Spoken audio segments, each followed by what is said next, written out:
Long before recorded history, Britain was inhabited by ancient tribes roaming the untamed forests. Around 4000 BCE, Neolithic farmers settled, introducing agriculture to the island. The Romans arrived in 43 AD, bringing roads, forts, and new systems of government to Britain. Roman soldiers marched onto British shores, establishing their presence in the land. Roman Britain flourished, with Londinium becoming a central hub of commerce and culture. Roman villas and baths symbolized the advanced civilization the Romans brought with them. Hadrian's Wall was constructed to defend Roman Britain from northern invaders. Roman generals inspected their new territories, overseeing expansion and control. Roman citizens adapted to life in Britain, trading goods and living in Roman-style homes. Roman roads stretched across the British countryside, aiding in transportation and military movement. A clash between Romans and local Britons erupted as resistance to Roman rule began. Rebellions stirred as the native Britons fought to maintain their independence. Londinium's grand public buildings stood as a testament to Roman architectural achievements. By 410 AD, Roman forces withdrew, leaving Britain vulnerable to outside threats. Empty streets of Londinium symbolized the end of Roman influence in Britain. As the Romans left, the local chieftains began to reclaim their land. Anglo-Saxon ships arrived on British shores, bringing new settlers to the land. The Saxons established their settlements, building villages and working the land. Anglo-Saxon kings were crowned in grand ceremonies, their warriors by their side. Vikings raided Anglo-Saxon villages, leaving destruction in their wake. Viking longships, with their menacing sails, arrived on England's shores to plunder. King Alfred the Great bravely defended Wessex against the Viking threat. A fierce battle between the Saxons and Vikings marked a turning point in English history. Saxon fortifications were constructed to protect villages from Viking raids. Alfred the Great gathered his nobles and strategized to defend his kingdom. Farmers toiled the land with oxen and plows, ensuring the survival of their communities. The first written law codes of Anglo-Saxon England were established to maintain order. Christianity spread across Anglo-Saxon England, with monasteries becoming centers of learning. The Danelaw marked the Viking territory in the north, changing the political landscape of England. Vikings and Saxons traded goods, bridging cultural divides through commerce. Athelstan, the first king of a united England, claimed the throne in the early 10th century. The Saxon army prepared for battle as Athelstan worked to unite all of England. A grand feast was held by an Anglo-Saxon noble family in their hall, celebrating prosperity. Athelstan's army marched to conquer and unify the many kingdoms of England.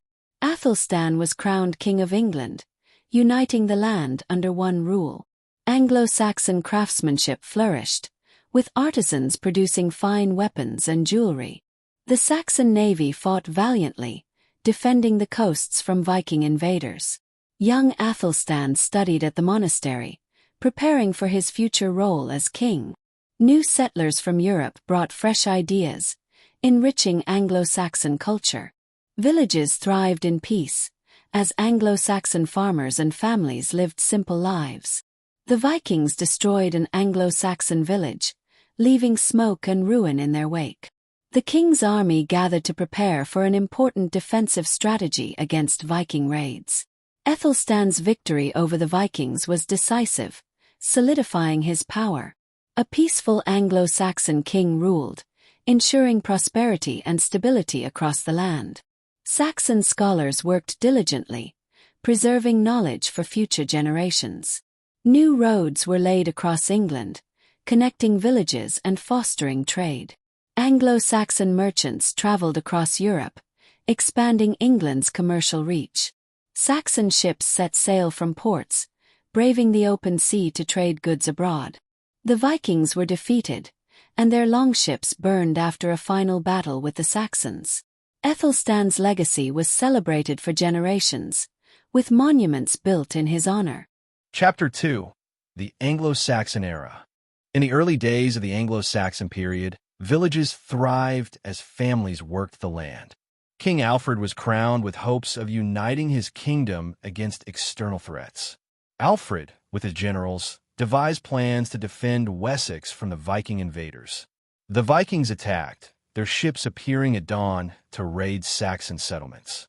Saxon soldiers fought valiantly, defending their homes and lands from the Viking threat. King Alfred carefully planned his defenses, ensuring Wessex's survival. Viking ships were seen along the coast, their crews preparing for raids. Villagers gathered for a feast, celebrating their hard work and victories. A young Saxon warrior practiced with his sword, preparing for battle. Alfred's leadership shone as he addressed his troops before a crucial battle. Under Alfred's guidance, southern England united to defend against Viking invasions. Nobles met in court, debating the best course of action for their kingdom. The first written law codes emerged, solidifying the foundations of Anglo-Saxon England. A Viking camp formed just outside a Saxon village, preparing for another raid. In Alfred's court, the king made critical decisions to secure the future of Wessex. Before battle, Alfred stood tall in front of his army, rallying them for victory. A map of the Anglo-Saxon kingdoms showed the land divided but on the verge of unity. Christian missionaries arrived in Wessex, bringing faith to the Anglo-Saxon court. In monasteries, monks worked tirelessly to preserve sacred texts and knowledge. Anglo-Saxon farmers worked the land with primitive tools, ensuring food for the community. A grand mead hall was built, serving as the center of Anglo-Saxon social life. King Athelstan arrived at a feast, celebrating the unity of the kingdom. Alfred built a fleet to protect Wessex from the Viking threat, strengthening his defenses. The struggle between Saxons and Vikings continued, each side vying for control. Viking leaders discussed battle strategies as they plotted their next move. A Viking battle erupted on the shores of Wessex, shaking the land. Saxon noblemen led their forces into battle, determined to defend their homes. King Ethelstan's victories over Viking invaders solidified his reign. Saxon warriors celebrated their hard-won victories with pride and joy. In peace, the Saxon community gathered for a church service, living their faith. A grand coronation took place, marking the beginning of a king's reign. Merchants sold goods in markets, ensuring the prosperity of Anglo-Saxon society. Alfred the Great triumphed at the Battle of Hastings, securing Wessex's survival. A Viking leader retreated, beaten and broken after a failed raid. The Danelaw was established as Viking forces settled in the northern part of England. Alfred worked diplomatically with neighboring kings to secure his kingdom. Monks prayed in their abbeys, offering peace to a troubled land. Nobles met to discuss political matters and safeguard England's future. At dawn, Viking ships arrived to raid once again, but Saxon resistance grew stronger. The introduction of Saxon coinage revolutionized trade across the kingdom. King Athelstan led a campaign to secure the northern territories against Viking forces. The Saxons built walls and fortifications to protect their growing cities. Saxon lords delivered speeches, urging their people to remain strong and united. Anglo-Saxon written records began to document crucial decisions and history. Saxon ships sailed into the open sea, expanding their influence and power. Alfred's victory over Viking forces paved the way for peace and prosperity. Saxon towns flourished along Roman roads, thriving in a new era of growth. Peaceful Anglo-Saxon villages stood with stone cottages and farms as their foundation. The final Viking defeat marked a decisive moment for the Saxons. King Alfred's legacy lived on through the generations, celebrated in festivals across England.